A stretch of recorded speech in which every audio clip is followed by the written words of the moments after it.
गर्मी आते ही सबसे पहले याद आती है ठंडी ठंडी शिकंजी। और अगर उसमें परफेक्ट मसाले का स्वाद तो मज़ा ही दुगना हो जाता है। आज मैं आपके लिए लेकर आई हूँ शिकंजी मसाला का एक सीक्रेट फॉर्मूला, जिससे आप सिंपल नींबू पानी को बनाएंगे बिल्कुल बाजार जैसा चटपटा मीठा खट्टा। सबसे ख़ास बात इसकी ये है कि इस मसाले को आप घर में ही आसान तरीके से बना सकते हैं, वो भी बिना किसी केमिकल के। 100% बिल्कुल ऑर्गेनिक। एक बार आपने ये मसाला बना लिया ना, तो आप इसे लंबे समय तक स्टोर भी कर सकते हैं। और जब भी मन करे तो एक चम्मच डालिए और झटपट तैयार हो जाएगी आपकी परफेक्ट शिकंजी, बगैर मेहनत के। यदि आपके घर पे कोई आता भी है ना, तो उसको बना के यदि आपने इस तरीके से पिला दिया ना, तो मेहमान भी आपकी तारीफ करते करते नहीं थकेंगे। और इस मसाले की तो रेसिपी हर कोई बंदा आपसे पूछेगा ही। तो बहुत ही कम बजट में बनाया है और इतना अच्छा पाउडर बनाया है कि आप इसे साल भर के लिए स्टोर भी कर सकते हैं। और मिनट जो घंटों का काम होता है ना, वो हमारा मिनटों में हो जाएगा। तो करना क्या है, वीडियो अच्छी लगती है तो चैनल को सब्सक्राइब करना बिल्कुल ना भूलेगा, क्योंकि आपका सपोर्ट मेरे लिए बहुत ज़रूरी है। तो चलिए बनाना स्टार्ट करते हैं ठंडे ठंडे शिकंजी का मसाला, बहुत ही आसान और घर के सामानों से ही। वीडियो के आखिर तक जरूर रुकेगा, क्योंकि लास्ट में दूंगी आपको सीक्रेट टिप। तो बनाना स्टार्ट करते हैं। सबसे पहले ले लेना है पुदीना। पुदीना यहाँ पे इन दिनों बहुत आता है, तो पुदीने को आपको हमारे यहाँ पे ना इस तरीके से गड्डी आती है 5-10 रुपए की, तो वही पुदीना लिया है। तो इसका वेट कम से कम आप 50 ग्राम ही होगा, ज़्यादा नहीं है इसका वेट। तो मैंने यहाँ पे उसको पहले अच्छे से वॉश किया है, ताकि इसमें जो भी मिट्टी होती है ना, वो निकल जाती है। तो बस आपको उसको पानी से अच्छे से वॉश करने के बाद आपको इसे निकाल लेना है। फिर आपको क्या करना है, तो ये जो पुदीना है ना, पुदीने में ये जो डंडियाँ होती है ना, ये बहुत मोटी मोटी होती है। तो आपको ये डंडियाँ यूज नहीं करनी है। तो यहाँ पे मैंने क्या करना है, इसकी ना पतली पतली जो पत्तियाँ हैं ना, सारी सारी पत्तियों को हमें डंडी से अलग कर लेना है। तो ये पुदीना हमें यहाँ पे लेना बहुत ज़रूरी है, क्योंकि शिकंजी में इसको मिलाना इसलिए बहुत ज़रूरी है, क्योंकि एक तो ये ठंडक होती है और पेट के लिए बेस्ट होती है। पुदीने के बेनिफिट आप सबको पता है, बहुत होते हैं। तो यहाँ पे मैंने क्या किया, एक एक पत्ती को इसको डंडी से अलग कर लिया। तो यहाँ पे आराम से पत्तियों को निकालें और वो जो डंडी बचती है ना, डंडे को आप चटनी में यूज कर सकते हैं। तो इस तरीके से आपकी पत्तियाँ भी यूज हो जाएगी और आपकी जो पुदीने की डंडियाँ वो भी इस्तेमाल हो जाएगी। तो अब क्या करना है आपको, जो पत्ते हैं ना, ये आपको धूप में बिल्कुल भी नहीं सुखाने हैं। इसे 2 दिन के लिए आप पंखे में डालिएगा, मौसम गर्म है, आराम से 2 दिन में सूख जाएंगे। तो यहाँ पे इस तरीके से पत्तों को मैंने सुखा के रख लिया है। अब करना है मेरा सीक्रेट मसाला। मसाले के लिए क्या करना है आपको, यहाँ पे ले लेना, आपको जीरा ले लेना है यहाँ पे।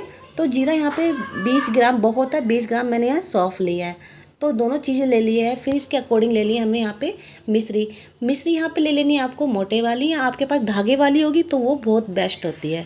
तो यहाँ पे मिश्री ले लेनी है। मिश्री यहाँ पे मैंने थोड़ी ज़्यादा रखी है, क्योंकि जब भी हम शिकंजी बनाएंगे तो उसमें अलग से हमें मीठा ऐड नहीं करना होगा। तो ये मैंने इसमें काफ़ी सारी मिर्ची इसमें डाल दी है। अब यहाँ पे मैंने थोड़ी सी डाली है काली मिर्च। काली मिर्च के भी आपको बेनिफिट सबको पता होता है, ये भी हमारे डाइजेशन के लिए बहुत बेस्ट होती है। फिर यहाँ पे डाल देनी है 1 चम्मच मैंने यहाँ पे लिया है काला वाला नमक। भर के ले लेना, बड़े वाला चम्मच ले लेना है, तो वो ले लेना। फिर यहाँ पे कुछ मेरे पास गुलाब की पंखुड़ियाँ रखी थी, तो वो भी मैंने इसके लिए अंदर ऐड कर दिया, उससे भी अच्छा सा एक फ्लेवर आएगा। अब जो हमने वो पुदीने की पत्तियाँ सुखाई थी, तो वो इस तरीके से अच्छे से हमने अंदर घर में ही सुखाई थी, तो वो अच्छे से इसकी खुशबू भी अच्छी आ रही है। तो वो भी आपको सारी सारी इसके अंदर डाल देनी है। तो ये हमारे लिए हो गया एकदम मसाले की बिल्कुल तैयारी हो चुकी है। इस तरीके से हमारे यहाँ बच्चों का बहुत शोर आता है, क्योंकि इस टाइम बच्चे खेलते हैं, छोटे छोटे बच्चे जो स्कूल नहीं जाते हैं, तो पूरा हल्ला मचा रखा है। तो वीडियो में बहुत आवाज़ आ रही है पीछे से। तो चलिए कोई नहीं, बच्चे हैं तो वो तो खेलेंगे ही।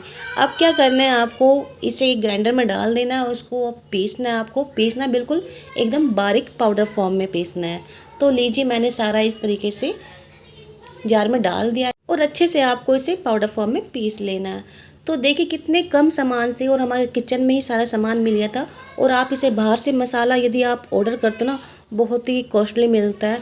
और हमने ये कम बजट में बहुत ही आसान सी एक मसाला हमने घर में तैयार कर लिया, जो इतना टेस्टी है। वो पानी वाला जो शिकंजी वाला होता है ना, वो तो आपको सीक्रेट बताएगा ही नहीं। तो इस तरीके से मैंने बिल्कुल पाउडर फॉर्म में बारीक से इसे पीस लिया है। अब इससे क्या करना है, जब हमने ये इसको पीस लिया, कितना सारा बन गया ये, तो इसे क्या करना है, इसको सेफ रखने के लिए हमें यहाँ पे इसे कांच के कंटेनर में रखना होगा। तो इसको भी आपको बड़े ही क्योंकि हमने इसमें मिश्री मिलाई है, तो इसको सीलन के हिसाब से नहीं रखना, तो इसे एयर टाइट वाले हमें जार में ही रखना होगा, ताकि हमारा जो ये पाउडर है वो साल भर तक अच्छे से स्टोर हो सके। तो साल भर तो ये मेरा नहीं चलेगा, मुझे पता है, हमारे घर में शिकंजी पीने वाले बहुत है, तो ये हमारा कुछ ही दिनों का ही पाउडर बना है। तो इस तरीके से मैंने इसको अच्छे से एक कांच के जार में डाला और इसे एयर टाइट है, तो बिल्कुल ढक्कन को इसको बंद कर देना। तो ये मसाला हमारा ऐसे के ऐसे ही रहेगा। इसको अच्छा सा एक लुक देने के लिए मैंने इस पर टैग लगा दिया है शिकंजी मसाले का।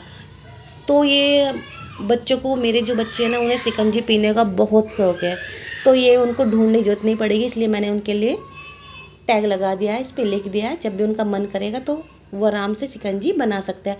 ये पाउडर ऐसा है कि आप इसे, बच्चे क्या, कोई भी इसे मिनटों में बना सकता है। तो इस तरीके से मैंने मार्केट जैसा मसाला घर में ही तैयार कर लिया, बहुत ही कम सामान से। तो आप भी इस तरीके से बनाइएगा और इस तरीके से स्टोर कर सकते हैं। बस शिकंजी जब भी आप बनाएंगे तो आपका क्या करना है, आपको बर्फ़ का चूरा कर लेना है, मतलब स्लाइस नहीं डालनी है, उसको चूरा जैसे डालते हैं ना वो शिकंजी वाले, सेम उस तरीके से आपको बर्फ़ डालनी है इसके अंदर। और ये हमारा मसाला तैयार है। अब क्या करना है आपको, जब मसाला तैयार है तो शिकंजी बनाने के लिए यहाँ पे आपको एक एक चम्मच डाल देनी है आपको इसके अंदर गिलास में। इस तरह से चीनी कुछ भी ऐड नहीं करना है आपको, बस आपको यहाँ पे नींबू का जो जूस होता है वो यूज करना होता है। तो मैंने यहाँ पे एक नींबू का रस निकाला हुआ है और एक एक चम्मच सब में ऐड कर दिया है, और ठंडा ठंडा पानी उसके अंदर डाल देना है। और बस आपको क्या करना है, चम्मच से इसे मिला लेना है, ताकि जो पाउडर है वो अच्छे से पानी में मिल जाए, इस तरह से। तो ये हमारी शिकंजी एकदम तैयार हो गई है। बस थोड़ा नया लुक देने के लिए इसमें नींबू की स्लाइस इस तरीके से लगा दीजिएगा। तो ठंडी ठंडी शिकंजी हमारी तैयार है। अब आती है किचन टिप की बात। यदि सब्जी में नमक तेज हो जाता है तो आप उसमें कच्चा आलू को फोक से कांटे मार मार के सब्जी में डालेगा, तो आपकी सब्जी का नमक एकदम सेट हो जाएगा। तो वीडियो अच्छी लगती है चैनल को सब्सक्राइब करना बिल्कुल ना भूलेगा। वीडियो देखने के लिए थैंक यू।